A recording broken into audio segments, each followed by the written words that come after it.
देखो जैसे कोई कर्व है,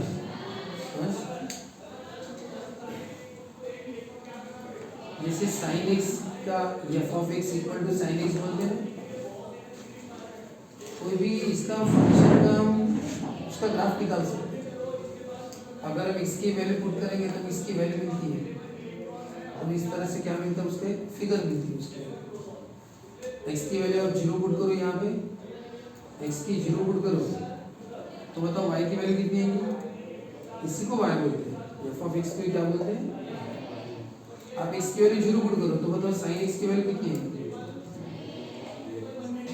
हाँ 0 आएगी। फिर एक्स की वैल्यू 30 पुट करो,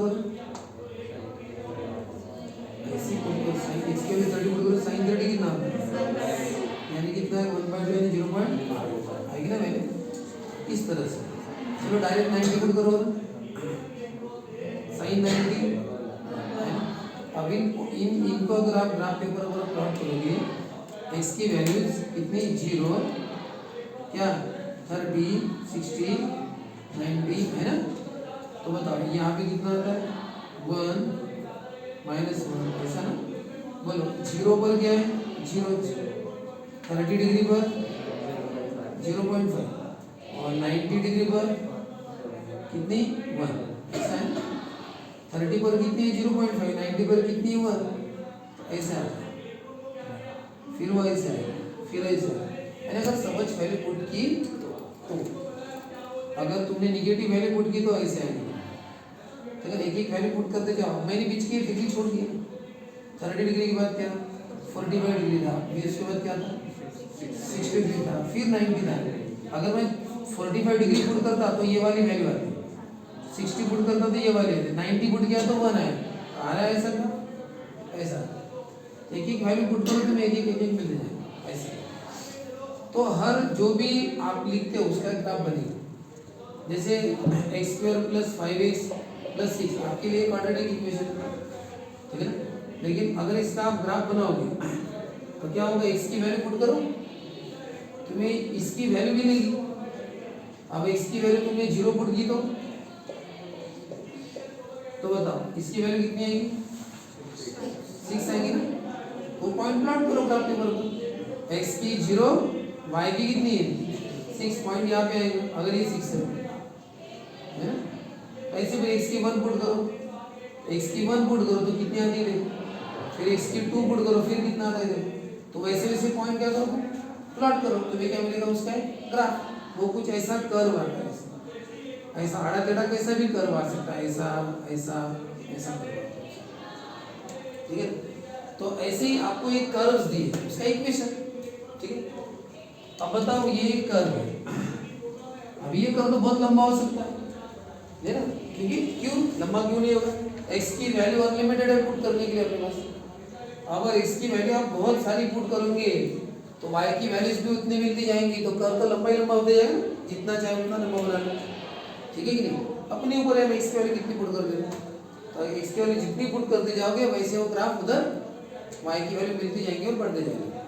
अब आप बताओ ये कर्व आगे पीछे ऊपर नीचे ऐसा कुछ तो भी होते रहेगा, और ये कर्व का इक्वेशन है y = f of x, यानी y = x² 5x + 2 या फिर x³ + 7 ऐसा कुछ भी होगा। ये कर्व है, उसका ग्राफ है ये। अब बताओ ये कर्व और x एक्सिस के बीच में इतनी सारी जगह है, कहीं पे छोटी कहीं पे बड़ी उतार चढ़ाव आ रहा है, तो ये जो जगह इसका एरिया आप निकाल सकते हैं। लेकिन हर एक का ये अलग निकलेगा क्योंकि ये कोई फिक्स नहीं है ग्राफ, उतार चढ़ाव है। तो फिर एरिया कौन सा निकाल रहे हो आपको बताना पड़ेगा। जैसे कोई नदी का किनारा रहता है, कोई नदी चलती, किसी कई जो नदी का जो विड्थ रहती है वो एक जैसी नहीं रहती, नदी की विड्थ एक जैसी नहीं रहती, कहीं पे कम कहीं पे ज्यादा। तो आपको पर्टिकुलर बताना पड़ेगा कि आप कहाँ का पानी लेने वाले, कौन से एरिया का, उतने एरिया में कितना पानी है। या फिर नदी की डेप्थ भी देखो, गहराई भी एक जगह एक सब जगह एक जगह, स्टार्टिंग में कम रहती फिर धीरे धीरे बढ़ती रहती, ठीक है ना। तो आप कौन सा एरिया निकालना चाहते हो वो आपको बताना पड़ता है कि हम यहाँ का निकाल रहे हैं। तो वैसे आपको ये बताना पड़ेगा कि सर हम ये यहाँ का एरिया पर्टिकुलर निकालेंगे, इतने जगह का। कौन सा area? Area under the curve, curve के नीचे का। अंडर द कर्व बोला ना, कर्व के नीचे का, लेकिन कहाँ तक? Up to x axis. कहाँ तक? अप टू एक्स एक्सिस, यानी कर्व से एक्स एक्सिस के बीच का एरिया। लेकिन सर कर्व और एक्स एक्सिस के बीच में तो अनलिमिटेड एरिया है। अगर मैं ये दो लाइन ना खींचूं तो क्या होगा? स्वेजन, ये कर्व और एक्स एक्सिस अनलिमिटेड एरिया नहीं गई, कर्व अनलिमिटेड है तो इसने फिर उस एरिया को रिस्ट्रिक्टेड करने के लिए दो लाइन और खींच दी। अब बन गया पर्टिकुलर बाउंड्री। तो बताओ ये एरिया किसके बीच का हो गया? एरिया अंडर द कर्व और एक्स एक्सिस और दो लाइन, तो इनके नाम होंगे ना लाइन के। जैसे इसका नाम है एक्स एक्सिस, क्या नाम है? तो इसका इक्वेशन क्या है? एक्स एक्सिस का इक्वेशन होता है y इक्वल टू, ये भी तो एक लाइन है ना, एक्स एक्सिस भी क्या लाइन है, उसका इक्वेशन क्या है? y equal to. बताओ इस लाइन का इक्वेशन क्या है? ये pair of straight line chapter में पढ़े थे, एलपी में पढ़े थे। ये लाइन एक्स एक्सिस को काट रही है ना, सपोज ये किसमें काट रही है? 2 में। इस लाइन का इक्वेशन क्या होगा? x इक्वल टू, ये 3 4 5 6 है, तो ये x इक्वल टू 6। अब ये लाइन है अनलिमिटेड ऐसी, लेकिन अगर हमने ये बाउंड्री बना ली और ऐसा बोला area under the curve y equal to f of x, तो सर कर्व तो बहुत बड़ा है, लेकिन और आगे बोलो x एक्सिस, तब भी बहुत बड़ा एरिया हो गया। और बोलो x इक्वल टू 2 की लाइन और x इक्वल टू 6 की लाइन, ये चारों बोलने पर इतना एरिया बोला। तुमने सिर्फ इतना बोला area under the curve and x axis, इतना ही बोला, ये पूरा एरिया वो भी अनलिमिटेड हो गया। अभी क्या कहा आपने? Area under the curve and x axis, तो इतना बड़ा एरिया होगा तो अनलिमिटेड है। आपको उसको रिस्ट्रिक्ट करना है, एक लाइन और खींचो सर x इक्वल टू 2 की लाइन, तब भी अनलिमिटेड है, क्योंकि कर्व एक्स एक्सिस और x इक्वल टू 2 की लाइन तो भी अनलिमिटेड है ना, इधर भी और इधर भी। और एक लाइन बोलो x इक्वल टू 6। अब बोलो चारों के बीच अब area under the curve x axis, x equal to 2 की लाइन, x इक्वल टू 6 की लाइन, ये है वो एरिया, और ये एरिया में कैलकुलेट करना है। ठीक है, अब ये एक पर्टिकुलर एरिया हो गया x इक्वल टू 2 से लेके x इक्वल टू 6 तक का।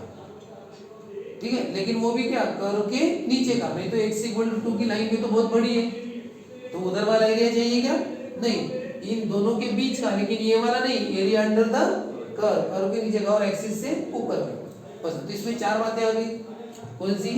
एक्स एक्सिस, वो curve, x equal to a की लाइन और x इक्वल टू b, यानी x equal to n, x equal to 2 और x इक्वल टू 6 मैंने बताया ना वो। तो फिर इसका एरिया कैसे निकालते हैं? तो उसका फॉर्मूला है, उसका फॉर्मूला कैसे? ये एरिया कौन से एक्सिस पर का ले रहे हैं? कौन सा एक्सिस ले रहे हैं? एक्स एक्सिस ना। तो अगर आप एक्स एक्सिस ले रहे हो तो आपने क्या dx लिखो, क्या लिखो? dx। अगर आप एक्स एक्सिस का एरिया ले रहे हो, एक्स एक्सिस तक है ना, और x इक्वल टू किस लाइन है, तो x इक्वल टू लाइन कहां से कहां तक है? लिमिटेशन a से लेकर b तक, तो a नीचे लिखना और b ऊपर लिखना, यानी उस एरिया की लोअर लिमिट सबसे पहले ये आएगा ना, तो बाद में कौन आएगा? a से b तक, यानी x की वैल्यू a से b तक। जैसे मैंने यहाँ पे 2 से 6 तक बोला था ना, अभी दो लाइन खींची थी x इक्वल टू 6 वाली, वो 2 से 6 तक। ऐसा क्या लेना? अगर x एक्सिस पर एरिया, एरिया किस पर है? x एक्सिस के हिसाब से ले रहे हैं, तो dx लिखना और x की वैल्यू लिखना, और फिर इधर क्या लिखना? इधर लिखना y, क्या लिखना? y। और फिर नेक्स्ट स्टेप, एक बात बताओ, अगर ये विद रिस्पेक्ट टू x है इंटीग्रेशन, तो फिर ये x चाहिए था, तो फिर नेक्स्ट स्टेप में y की वैल्यू पुट करना। आपको दिया रहेगा, क्या दिया रहेगा? y equal to x cube plus 7, ये कर्व का क्या? Curve y equal to x cube plus 7, ये कर्व है, कर्व का फॉर्मूला नहीं, ये कर्व है। ठीक है ना, कर्व इसको बोलते हैं। तो y इक्वल टू, तो मतलब y की वैल्यू क्या है? एक्स क्यूब प्लस 7, और वो x की वैल्यू जो भी 2 से क्या होंगी? 6। बस इसका इंटीग्रेशन करो, हो गया आंसर। क्या करो? इसका इंटीग्रेशन, एक्स क्यूब का इंटीग्रेशन, एक्स 4/4, 7 का 7x, वैल्यू पुट करो, आंसर। इस चैप्टर में जितने ऐसे फॉर्मूले आएंगे वो छोटे छोटे आएंगे, स्पेशली जब हम ये चैप्टर पढ़ते, ये चैप्टर स्पेशली पढ़े ना, वो भी डेफिनेट इंटीग्रेशन, तभी इतने छोटे प्रॉब्लम नहीं थे, फिर वो पूरा इंटीग्रेशन चैप्टर की प्रॉब्लम आ जाएगी। लेकिन जब ये एरिया वाला जो चैप्टर है अपना, उसमें जितने आते हैं वो सब छोटे छोटे से, अरे सिंपल सिंपल वाले जो बस उसका फॉर्मूला करो, बस आपको कंसेप्ट पता होना चाहिए कि आपको क्या दिया है। अब बताओ ये एरिया जो आपने निकाला ये अकॉर्डिंग टू एक्स एक्सिस निकाला। अब मान के चलो कोई कर्व ऐसे जा रहा है तो ऐसे, तो बताओ फिर उसका एरिया अंडर द कर्व हम ये वाला लेंगे अकॉर्डिंग टू वाई एक्सिस, यानी किसके बीच का, कर्व और वाई एक्सिस। फिर इसके बीच में भी तो सर अनलिमिटेड पोर्शन आता है, तो और दो लाइन निकाल देते हैं, ये एक लाइन और ये एक लाइन। मतलब ये लाइन ये वाई को कट करती है, इसको बोलते हैं वाई इक्वल टू, ये भी वाई को कट करती है तो वाई इक्वल टू बोलते हैं ना। तो बताओ क्या एरिया अंडर द कर्व, अब इसको क्या बोलते हैं, X equal to F of Y बोलते हैं, ऐसे इसको क्या बोलते हैं, X equal to F of Y. बताओ एरिया किसके बीच का हो गया, curve X equal to F of Y, कौन सा axis, Y axis, Y equal to A की लाइन और वाई इक्वल टू बी की लाइन। अब इसका एरिया का फॉर्मूला कैसे बनाना, कौन से एक्सिस पर है वो, जैसे एक्स एक्सिस पर था तो dx लिखा था,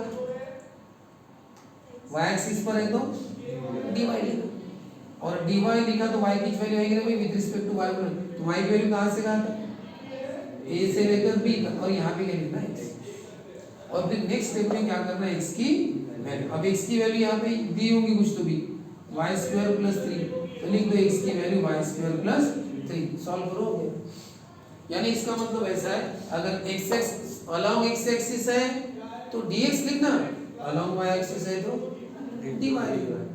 आपको वो दो वैल्यू दी रहती है और फॉर्मूला भी दिया रहता है, बस पुट करो आंसर लो। ये हो गया एकदम सिंपल वाला क्वेश्चन। हाँ, एक सिंपल वाले क्वेश्चन की रेंज ही इनकी कि बस ये दो मार्क के लिए आ जाएंगे, है ना। तो वो अगर आपको कोई दूसरा क्वेश्चन नहीं आया तो ये आप इजीली सॉल्व कर पाओगे, ऐसा नहीं। इसके 3 मार्क के क्वेश्चन कब होते हैं, जब दो एरिया मिक्स होते हैं, वो भी इजी है, ठीक है। पहले अपन इनकी प्रैक्टिस करते हैं, तो शुरू करो। देखो इधर लिया है मैंने, देखो area bounded by the curve x equal to F of Y है, और बताओ ये अलोंग x y एक्सिस है, अलोंग y एक्सिस है तो क्या लिखना dy, और y इक्वल टू a की लाइन और y इक्वल टू b की लाइन, और शुरुआत में x लिखना, लेकिन और फिर x की वैल्यू पुट करना और फिर इंटीग्रेशन करना ऐसे। और आपको ये सब क्वेश्चन में, देखो क्वेश्चन में आपको फिगर वगैरह दी रहेंगी नहीं रहेंगी, आपको फिगर से कोई काम भी नहीं, आपको सिर्फ एक्सिस कौन सा दिया उससे काम है।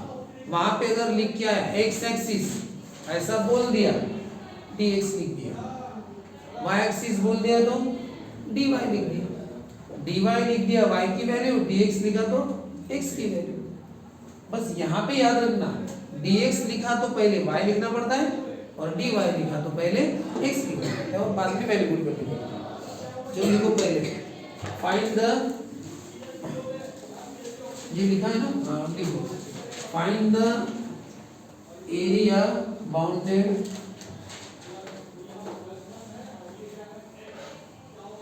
By the given curve and the axis, by the given curve axis and the lines।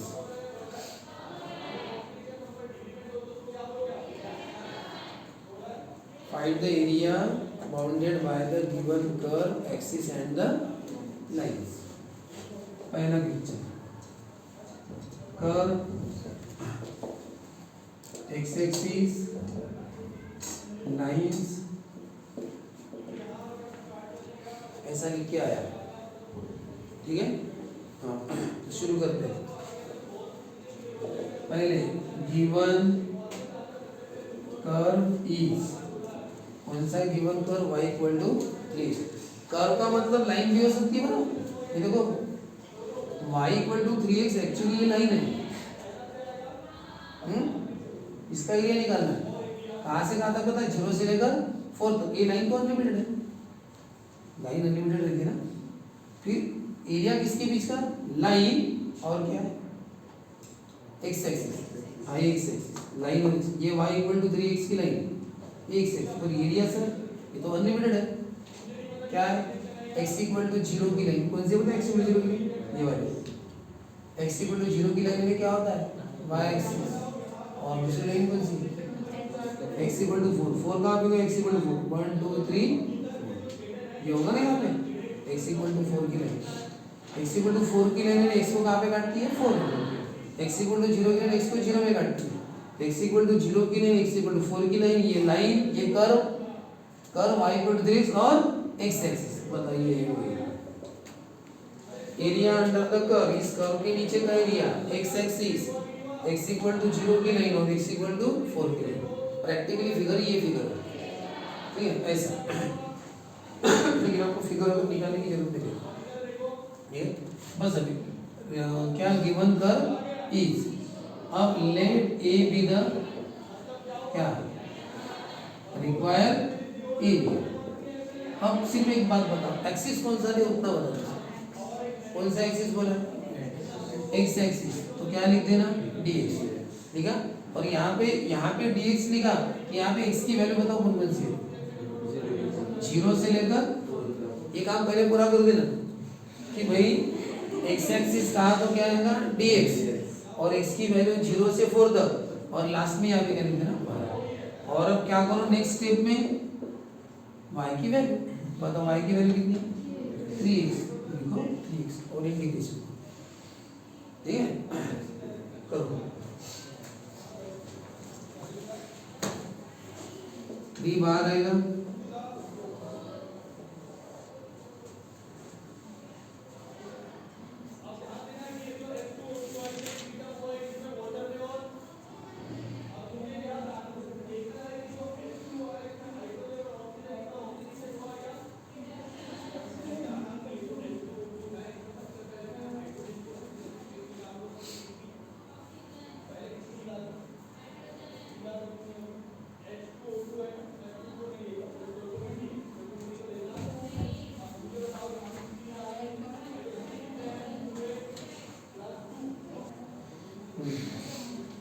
x का इंटीग्रेशन क्या होता है x स्क्वायर बाय 2 और लिमिट 0 टू 4, लेकिन याद रखना ये नंबर बाहर ही लिख देना, x स्क्वायर 0 टू 4। अब क्या करते हैं आप, पहले upper limit minus lower limit, कितना है ये 3/2 इंटू 16, कितना 24 स्क्वायर मीटर, ठीक है। अब बताओ यहाँ पे मैंने आपको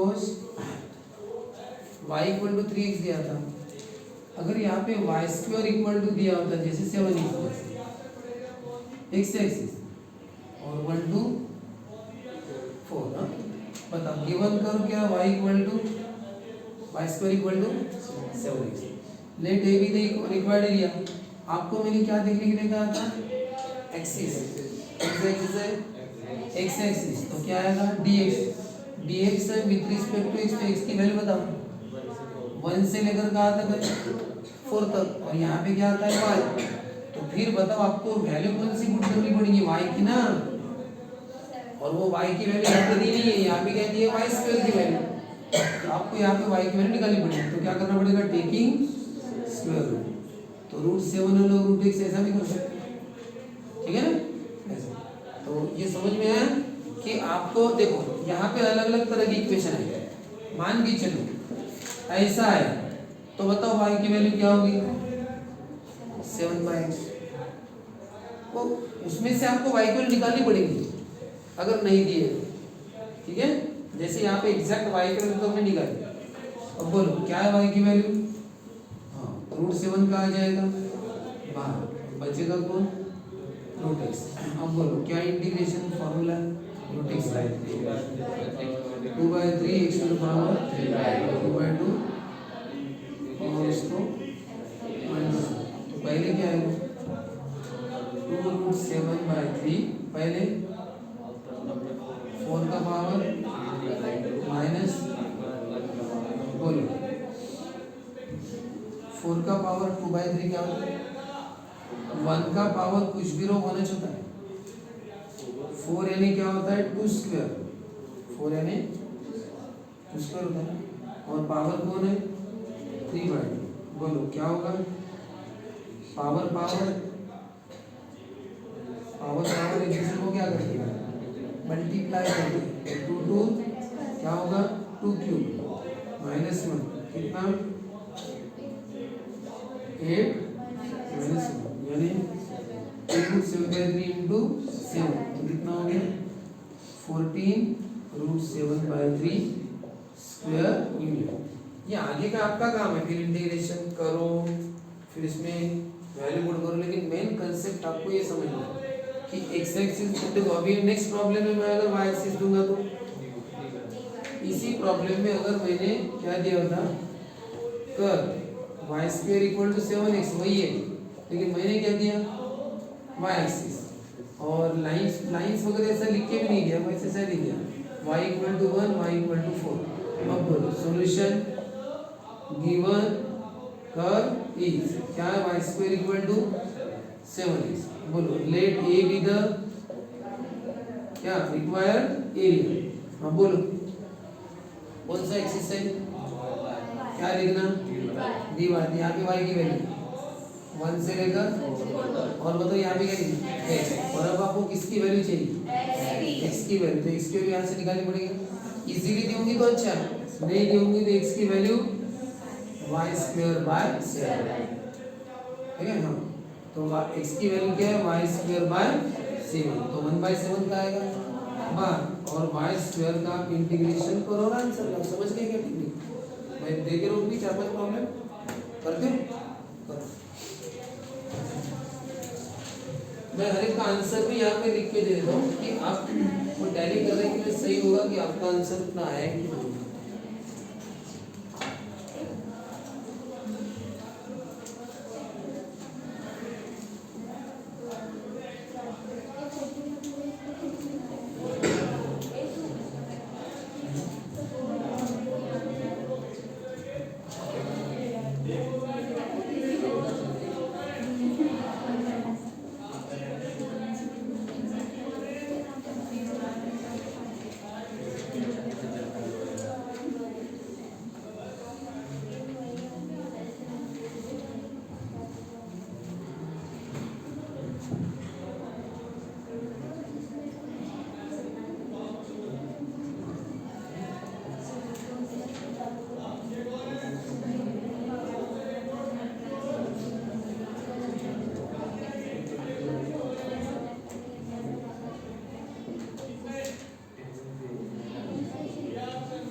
देखो ये x x Y equal to 2 है, y की वैल्यू निकालनी होगी तो -2/x होंगी, और x की वैल्यू निकालने की जरूरत पड़ी तो -2/y। वो डिपेंड किस पर करता है, एक्सिस कौन सा दिया है, x एक्सिस, तो dx लिखना और y लिखना y, ठीक है। तो लो पता यहाँ पे तो एक्सिस दिया ही नहीं है, यहाँ पे एक्सिस दिया है क्या, नहीं, फिर आप कंफ्यूज हो सर एक्सिस तो दिया ही नहीं है। अच्छी तरह से देखो क्या दिया है, y equal to 0, here y equal to 0 represent ऐसा, ये पहले लिखना, फिर गिवन कर्व इज यहाँ से शुरू करना, इसलिए मैंने पहली लाइन लिखी थी, here y equal to 0 represent x axis, फिर गिवन कर्व इज वहाँ से शुरू कर दे, आंसर लिख के दिए। बताओ यहाँ पे अगर y की वैल्यू निकालना है तो कितनी आएगी बताएं, अगर y की वैल्यू क्यूब रूट करना पड़ेगा, है ना, और x की वैल्यू निकालना है तो इजी आएगा, x की वैल्यू y³/27, यहाँ पे y² y की निकालनी होगी तो पहले वो साइड ट्रांसफर करनी पड़ेगी, हाँ, x की या y की स्क्वायर रूट आएगा यहाँ पे। अब बोलो कौन सा एक्सिस है, दिया ही नहीं, एक्सिस दिया नहीं है, x इक्वल टू 0 क्या होता है, y एक्सिस, ऐसा लिखना फिर शुरू करो। और यहाँ पे बताओ दिया है कौन सा एक्सिस, y एक्सिस, और यहाँ पे x एक्सिस। अब देखो ये दोनों इक्वेशन सेम है, बस यहाँ पे कौन सा एक्सिस है, x एक्सिस, और यहाँ पे x एक्सिस है तो dx लिखते हैं ना, तो वैल्यू y की निकालनी पड़ती है, क्या y की वैल्यू ऑलरेडी दी हुई है, और जब y एक्सिस है तो dy लिखना पड़ता है, और x की वैल्यू पता है, x की वैल्यू क्या होगी, x की वैल्यू क्या होगी, y-4 होगा ना, पहले क्या होगा, y-4, फिर क्या करोगे, टेकिंग स्क्वायर रूट, तो ये है x की वैल्यू, ठीक है ना, ऐसा ये फर्क पड़ता है थोड़ा सा, बाकी कुछ नहीं। ये एक पर्टिकुलर टाइप के क्वेश्चन होंगे तो आपका एक पार्ट कंप्लीट हो गया समझिए इस चैप्टर का, इसमें एरिया की क्वेश्चन है, ये पहले नहीं ये ले लिया, उसके बाद सेकंड पार्ट है मिक्स वाले, ठीक है ना, करो।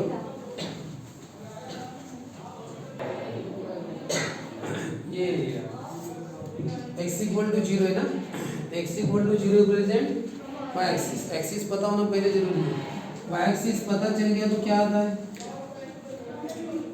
y एक्सिस पता चल गया तो dy आता है, dy आया तो किसकी वैल्यू, x की वैल्यू, इसमें से x की वैल्यू निकालते, let a be the required area. बोलो ये y एक्सिस है तो dy, और y की वैल्यू कौन कौन सी दी है बताओ, 1 से लेकर 2 तक, और यहाँ पे क्या लिखते हैं पहले x की वैल्यू क्या है, अब इसका इंटीग्रेशन, ये रूट x नहीं है, कौन है ये, x², ये क्या है, क्वाड्रेटिक इक्वेशन। क्वाड्रेटिक इक्वेशन हम दो तरीके के पढ़े, एक रूट के, एक डिनोमिनेटर वाले पढ़े, ये डिनोमिनेटर वाले फॉर्मूले थे, और ये कौन से फॉर्मूले थे, न्यूमरेटर वाले फॉर्मूले।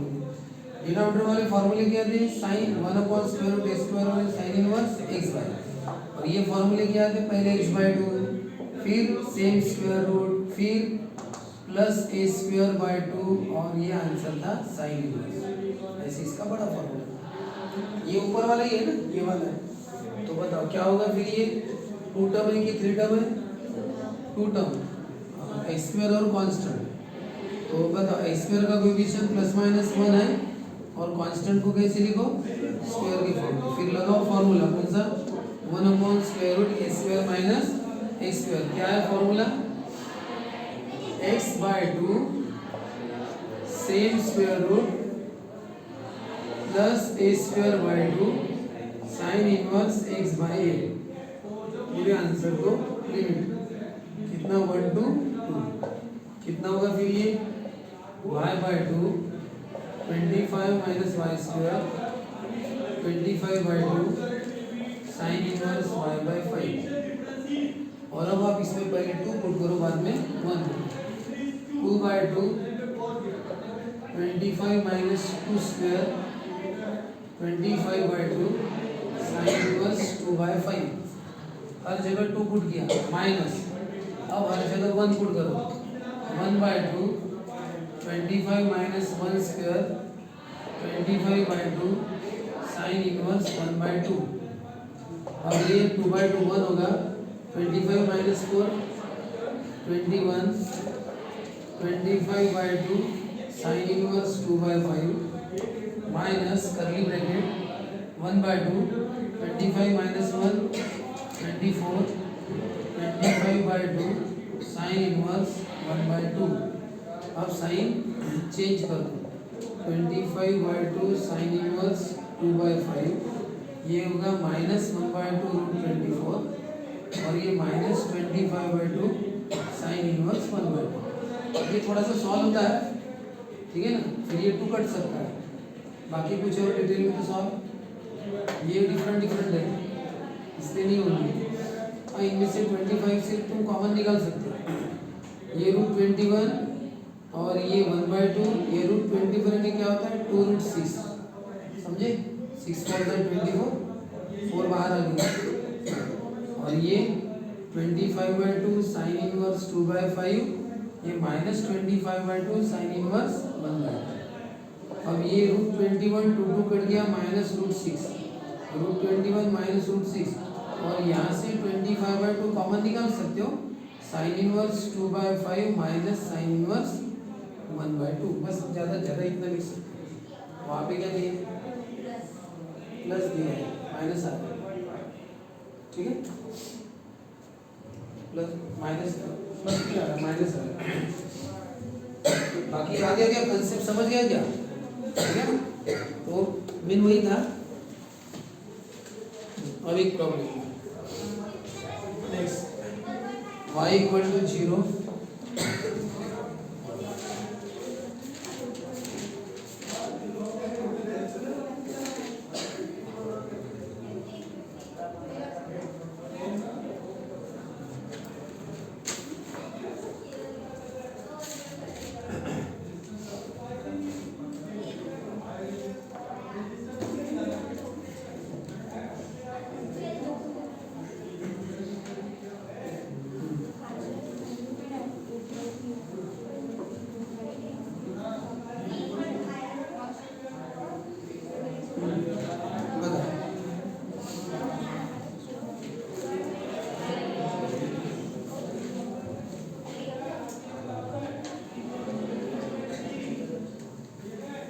इन दोनों के आंसर सेम आएंगे नहीं, ये अलग आ सकते हैं, अलग सेम था कि नंबर अलग थे ना, सेम थे नंबर सेम तो एरिया सेम ही आएगा।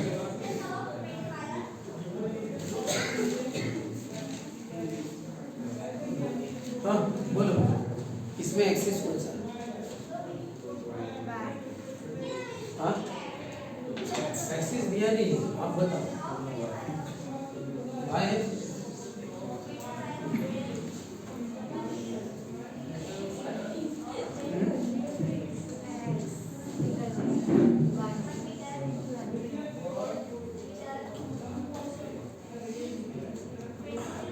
और इसमें दोनों एक्सिस हो सकते हैं है ना, एक्स एक्सिस भी हो सकता है और वाई एक्सिस भी हो सकता है। एरिया में निकालना कौन सा एक्सिस पकड़ के चले, एक्स एक्सिस या वाई एक्सिस, तो कोई भी पकड़ के चलो आंसर एक ही आएगा। चलो मेथड 1 बोलो क्या, चलो अगर मैंने किसी एक को लिया, जैसे कि मैंने y = 0 हियर y = 0 रिप्रेजेंट्स हाँ x एक्सिस। अगर x एक्सिस लिया तो बताओ लेट a भी तो क्या लिखते हैं रिक्वायर्ड एरिया, बोलो एरिया इक्वल टू, अगर मैंने x एक्सिस लिया तो क्या आएगा dx और फिर क्या आएंगे यहाँ पे y और x की वैल्यू, क्या x की value y = 0 represent x axis ना, और x एक्सिस लिया तो dx आता है ना, तो यहाँ पे x की वैल्यू आएगी ना, कौन सी x की वैल्यू, कौन सी दो वैल्यू की 0 और 3 है, 0 से लेकर 3 तक। और फिर बताओ y की वैल्यू क्या है y की वैल्यू, आपको y की वैल्यू 2 दिख रही है, ठीक है ऐसे। और अब आप करो इसका इंटीग्रेशन, कैसा करते हैं ना, इसका इंटीग्रेशन क्या होगा 0 to 3 सॉल्व करो, कितना आएगा, कितना है 6 स्क्वायर बताए अगर मेथड 2 बताओ हियर अगर मैंने क्या एज्यूम किया x equal to 0 represent y बताओ लेट a बी द बोलो बोलो अगर y एक्सिस लिया तो dy फिर y की वैल्यू ना क्या है y की वैल्यू 0 0 और यहाँ पे क्या है x बोलो x की वैल्यू x की वैल्यू यहाँ पे गिवन कर्व क्या लिखोगे y इक्वल टू 2 और यहाँ पे गिवन कर्व हाँ x इक्वल टू 3 बोलो 3 का इंटीग्रेशन 3x आंसर को लिमिट क्या होगा अपर लिमिट माइनस कितना है 6 प्रॉब्लम अगर एक है तो एरिया भी एक है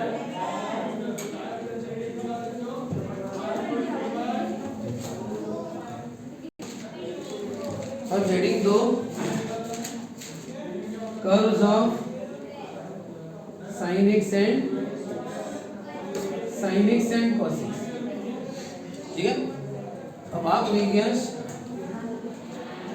y equal to f of x यानी sin x y equal to f of x यानी cos x। अगर हमें किसी का भी कर्व निकालना है तो हमें पहले वैल्यू पुट करनी पड़ती है। पहले हम कौन सी वैल्यू पुट करेंगे x की और उसके हिसाब से हमें कौन सी वैल्यू मिलेगी y की। तो y यानी कौन sin x और y यानी कौन cos x। तो आप बताओ शुरू करते हैं सबसे नेगेटिव वैल्यू से शुरू करते हैं ठीक है। तो ये -2 पाई अगर नेगेटिव बात करें 0 π/2 पाई 3 π/2 और ये 2 पाई इधर से आए तो पॉजिटिव पहले ले के देखो अगर मैं नेगेटिव किया तो पहले -2 पाई आएगा फिर -3 π/2 माइनस पाई फिर -π/2 फिर 0 π/2 पाई 3 π/2 और 2 बीच की वैल्यू ली नहीं है ठीक। चलो बताओ शुरू करते हैं। पहले पॉजिटिव वाला ले लेते हैं। पॉजिटिव वाला बताओ 0 डिग्री पे sin x का आंसर क्या है 1,0 cos का आंसर क्या है 1 और sin का क्या है 0। बताओ π/2 पे cos का कितना 0 और sin का 1 पाई पर cos का कितना है -1 और sin का 0 और यहाँ पे cos का 0 और इसका -1 और 2 पाई पर वही ना 1 0 cos का 1 और sin का ठीक है ना उसकी वैल्यू। अब थोड़ा माइनस से चलो बोलो ये 0 है ये हो गया -π नेगेटिव है ना इसे बताओ -π पर cos की नहीं पहले तो -π/2 आएगा cos की 0 और sin की -1 फिर ये आएगा -π तो cos की -1 sin की 0 फिर होगा -3 π/2 कितना होगा cos का 0 और sin का 1 और यहाँ पे दोनों में 0। और अगर आप इसका ग्राफ निकाल के देखो है ना ऐसा तो बताओ ये क्या है 0 ठीक है ये x एक्सिस है ना। तो बताओ अगर ये x एक्सिस है तो x एक्सिस पर क्या वैल्यू लेनी है आपको x एक्सिस पर वैल्यू 0 के बाद क्या लेनी है π/2 तो मैं π/2 ये पाई फिर पर्टिकुलर 90 के इंटरवल पर है ना फिर 2 पाई इधर -π/2 -3 π/2 -2 ये होगी x की वैल्यू तो बहुत सारी है y की वैल्यू बहुत सारी नहीं है y की वैल्यू क्या है, ये y की वैल्यू है ना, y की वैल्यू 0 1 और ये 0 y की वैल्यू ना, तो y की वैल्यू 0 एक 1 और एक -1। चलो बताओ sin x का कर्व कैसे होगा, बताओ -2 पाई पे कितना है sin x का, तो -2 पाई x की वैल्यू तो y की कितनी है 0, और -3 पाई बाय 2 पे कितना है 1, कहाँ पे 1, x की -3/2 तो y की कितनी 1, x की -3/2 तो y की कितनी 1, ये वाला पॉइंट बताओ, माइनस पाई x की वैल्यू माइनस पाई, y की वैल्यू 0, यानी यहाँ पे ना फिर x की वैल्यू -5/2, y की वैल्यू कितनी है -1, कहाँ पे नीचे, ये समझ रहा है क्या, समझ रहा है, वैसे नहीं, ये ऐसे पॉइंट बनता है ना, वो नहीं बनाया मैंने, ऐसा ग्राफिकल से पॉइंट बनाते हैं x की y, फिर बताओ x की π/2 है तो y की कितनी है, x की π/2 तो y की 1 है ना, कहाँ पे होगा पॉइंट, x की π/2 तो y की 1, फिर पाई पे कितनी है 0, फिर 3 π/2 पे -1 है नीचे, और 2 पाई पे 0, इसका ग्राफ सीधी लाइन खींचेंगे, हो सकती है सीधी लाइन, अब सीधी लाइन नहीं है वो, सब कैसे क्या नहीं है, क्योंकि हमने बाकी के एंगल लिए नहीं ना, बताओ 0 के बाद कौन सा एंगल था, डायरेक्ट 90 थोड़ी था, 0 के बाद 30 डिग्री था, हाँ 30 डिग्री में 1/2 आता, 0.5 आता, 60 डिग्री 3/2 0.8 आता, ऐसे वैल्यू होते ना 60 पे 30 पे 45 पे 60 पे, वो तो लिए ही नहीं, और वो लेते ना तो यहाँ पे पॉइंट आते ऐसे, तो स्ट्रेट लाइन नहीं आती, वो ऐसे आता, वो हमें पूरे लिए नहीं, इसलिए आता है वो एक्चुअली कर्व, ठीक है। तो बताओ इसकी जो रेंज आपको याद रखनी है 0 to पाई, पाई टू 2 पाई, ऐसे याद रखना 0 पाई टू पाई, एक बार ऊपर एक बार नीचे, इधर साइड में याद रखना, तो इधर अगर ऊपर जा रहा है इधर नीचे आएगा, याद रखना 0 पाई टू पाई, इसका मतलब ऊपर कहाँ तक जा रहा है वो π/2 तक, और π/2 से क्या आ रहा है नीचे, पूरा कर्व अगर ले रहा है तो π/2 तक ऊपर गया, वहां से नीचे, तो बस इतना है, तो 0 पाई टू पाई ऐसा गया और ऐसा आया, अब बताओ ये हो गया किसका कर्व, हाँ कर्व ऑफ sin x, और बताओ cos x का, बताओ -2 पाई पे कौन है, अब इसकी फिर से फिगर निकालनी पड़ेगी, फिर 1 और -π/2 -पाई -3/2 -2 π/2 पाई 3/2 2 पाई, चलो भी जल्दी बताओ, -2 पाई पे 1, फिर 0, फिर यहाँ पे क्या आ रहा है -1, यहाँ पे फिर 0, -π/2 में कितना है 0, और फिर 1, फिर π/2 पे 0, फिर -1, फिर 1, यानी इसका कैसे आ रहा है, ये ऐसे ऐसे ऐसे ऐसे, फिर वो जाएगा वैसे, ये इधर आएगा, और बताओ sin x का याद रखना 0 to पाई, फिर और एक पाई तो 2 पाई होगा, लेकिन cos x का वैसे नहीं, cos x का क्या है 0 to π/2 इतना चाहिए, यानी वैसा है तो -π/2 और +π/2 इतनी रहे कि आधा इधर आधा इधर, -π/2 to +π/2, ये देखो ये ऐसा याद रखो, ये क्या है 0 to पाई है, और ये -π/2 to +π/2, बस इतना याद रखा ना, फिर समझ में आ जाएगा कि फिर वो ऐसे आएगा, बीच में एक एक छोड़ते जाए ऐसा, और ये 0 to पाई का, तो फिर उधर देखो अगर ये डिस्टेंस पाई है 0 to पाई, फिर वो 2 पाई, तो ऐसा वो इतना याद रखो -π/2 to +π/2, फिर नीचे ऐसा इधर, इतना से एक फिगर का छोटा सा टुकड़ा है, ये कर्व किसका cos x है। और अब क्या होता है, आपको एरिया पूछते हैं, area under the curve, sin x दे दिया।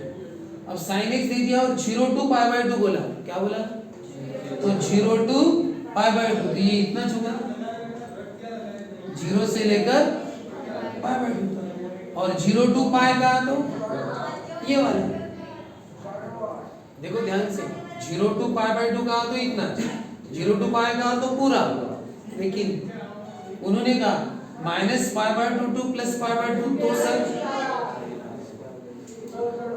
Minus pi by 2 two plus pi by 2, तो sir minus pi by 2 plus pi 2 में तो कर तो अलग अलग पोजीशन में, पूरा एक जैसा कर, जैसे 0 टू पाई में एक ज कर्व है, पूरा दिख रहा है, 0 टू पाई में बराबर सब ऊपर दिख रहा है ना कर्व, लेकिन माइनस पाई बाय 2 से 0 तक तो नीचे दिख रहा है, और 0 से पाई बाय 2 कहाँ दिख रहा है, ऊपर दिख रहा है, इसलिए इसका एरिया तो बाहर निकालना, a1 प्लस a2, यानी माइनस पाई बाय 2 टू 0 ये पहला एरिया, और 0 टू पाई बाय 2 ये दूसरा एरिया, ऐसे रहता है इसका। इसमें sin x cos x के कर्व की एक सेपरेट प्रैक्टिस करें। आपको अगर बोला cos x का एरिया 0 टू पाई बाय 2, तो बस 0 टू पाई बाय 2 में कर्व आ रहा है ना वो, लेकिन अगर उन्होंने 0 टू पाई कहा, 0 टू पाई, तो 0 टू पाई में कर्व एक साइड में नहीं आ रहा है, थोड़ा ऊपर आ रहा है, नीचे आ रहा है, फिर दो एरिया होंगे, 0 टू पाई में एक एरिया, 0 टू पाई बाय 2 में एक एरिया, और पाई बाय 2 टू पाई में दूसरा एरिया, a1 प्लस a2, ऐसा इसमें करना।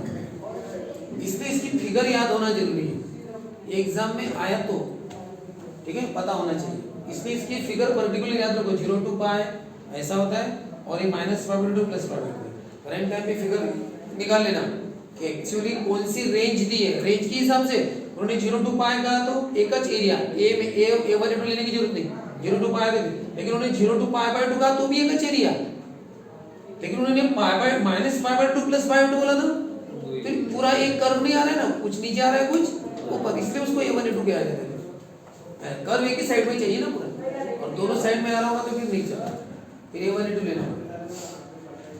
तो यही हमें पढ़ना है कल, तो कल हम sin x cos x ये पढ़ के कुछ मिक्स पैराबोला वगैरह रहते ना इतना, फिर परसों शायद एंड कर देंगे।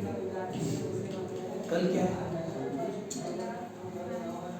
कल तारीख, कल सैटरडे है, कल फ्राइडे है ना, कल अगर फ्राइडे सैटरडे के दिन मैं नहीं हूँ, सैटरडे के दिन नहीं हूँ,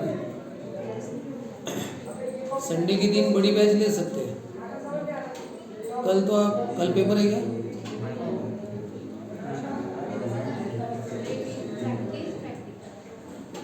बोला है प्रैक्टिकल जान तुम्हें है ना, सब जाते हैं क्या, जाते हैं सब,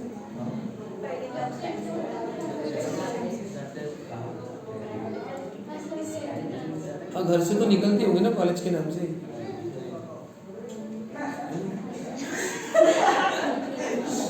घर से तो निकलती होंगी, अभी सब कॉलेज जाने लगे ना,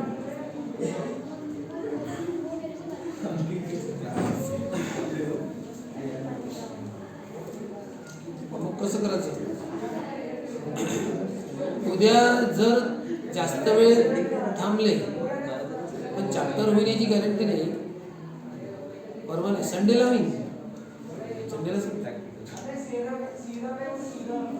कैसा करते हैं, कल बैच लेता हूँ, कल sin x cos x parabolas के सब बता देता हूँ, सैटरडे को छुट्टी रहेगी, संडे के दिन एक बैच लेकर खत्म हो जाएगा, मंडे से नए चैप्टर है ना, नए जो 3 बचे हैं ना उसका मेन पोर्शन बताऊंगा, बस मेन पोर्शन बता देगा कि आपको चैप्टर वो कवर हो जाएगा अच्छे से।